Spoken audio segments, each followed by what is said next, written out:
Hello, my name is Deborah Vogel, Director of the Body Series, author, teacher, and presenter in the arts medicine field, and today I want to talk about the 5 principles that successful performers utilize. I can't tell you how many times I've worked with a dancer or musician who definitely had the chops, the ability and talent to be a world-class performer they wanted to be, but were constantly sabotaging themselves through their thoughts and emotions.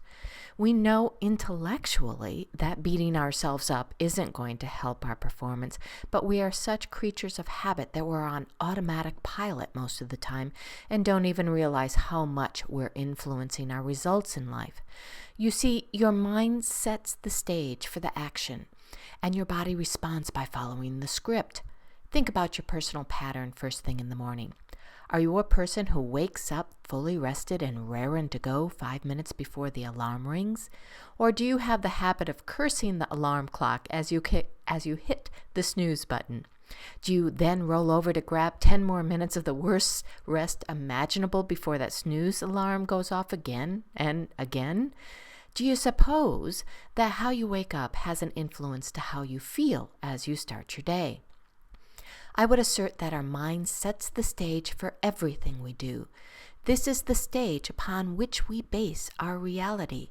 Perhaps Shakespeare was right when he said, "All the world's a stage, and all the men and women merely players.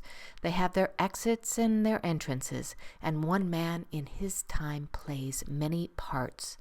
In this day and age, we all play many parts at the same time, but for the purpose of this video, I'm going to imagine you're wanting to play the role of a successful performer, whether that be as a professional dancer, musician, or athlete. So, here goes. First principle, focus on what you want.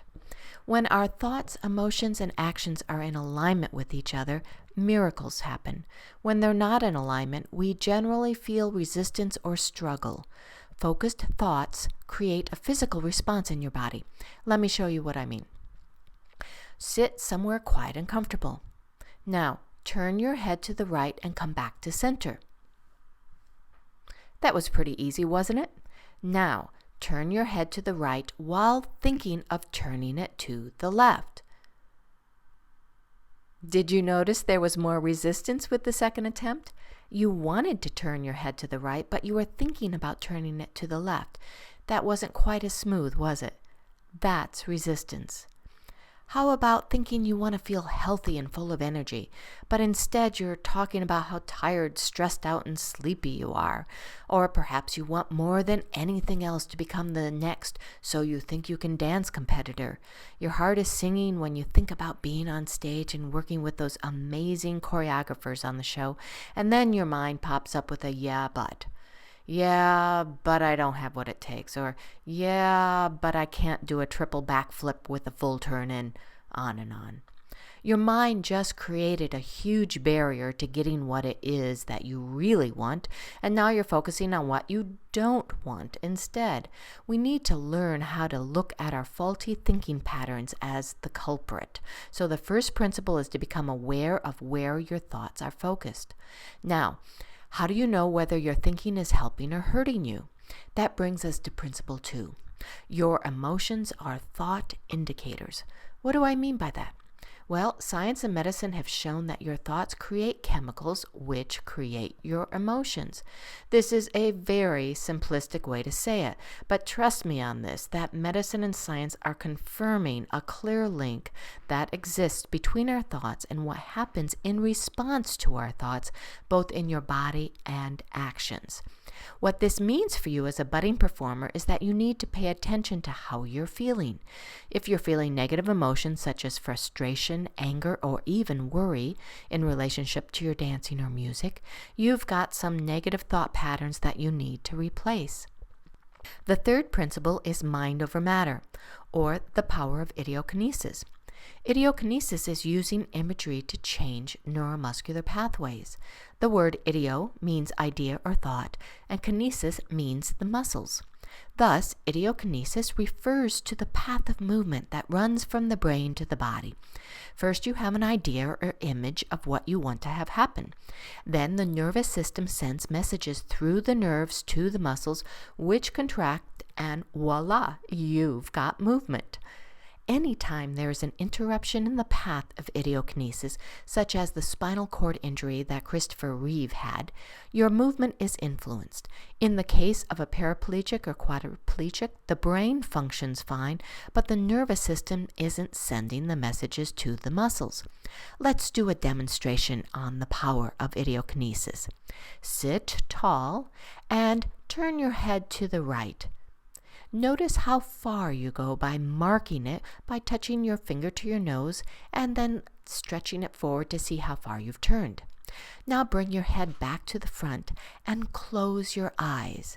Listen to my voice and don't do anything but just use your imagination to imagine yourself turning. Here goes. You're sitting with your eyes closed, and in your mind's eye, you begin to turn your head slowly and easily to the right.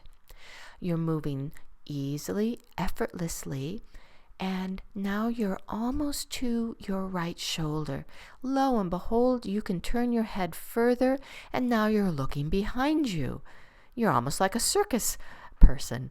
Now, bring your head continuing around to the right, and now you're looking over your left shoulder. Slowly return your head forward and open your eyes. Now, rotate your head to the right again and notice how far you rotated. About 90% of you will have gone further. Isn't that cool? You use the power of your brain, of your mind, to actually increase the range of motion of your neck. You see, the brain doesn't know the difference between what is real and what is imagined. This brings us to the fourth principle, the power of virtual rehearsal. Elite athletes have always known about the power of mental rehearsing. Experienced athletes and performers use all their senses while mentally rehearsing. They imagine themselves as if they were really in their event and doing their performance. They hear what's happening around them. They feel their body's physical responses. They engage with their emotions as they imagine the successful conclusion of a job well done. Well, how can a dancer use this principle?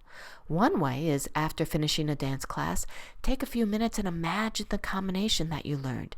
Can you see yourself doing it beautifully and perfectly? Note the places where you can't remember the movement easily and focus on them during the next class. Last but not least, I'd like to introduce the fifth principle, which is the principle of soft strength. A young sapling tree has soft strength because of its ability to be flexible and adaptable to conditions outside of its control, like strong winds. Its green wood makes it easier for it to continue to survive and thrive. Well-toned athletes and dancers have soft strength. This means their muscles are fairly even, given their ability to lengthen and stretch, their ability to be strong yet flexible. Gandhi was a person of soft strength. He used nonviolent tactics to deliver and create powerful changes in the world. The key to being a person with soft strength is your adaptability. You need to be a person who is willing to change their thinking, feeling, or behavioral patterns that are no longer serving you well. We are creatures of habit, as I've mentioned before. But if you realize that it's the small, consistent actions that you make on a daily basis that gives you the extraordinary results that you seek, then you will become the performer you desire to be, because the alignment between your thoughts, emotions, and actions are key. So dream big and start using these principles on a daily basis and watch your results improve. I hope this was valuable to you. If you enjoyed it, please sign up for my free newsletter at thebodyseries.com. Thanks, Deborah Vogel here.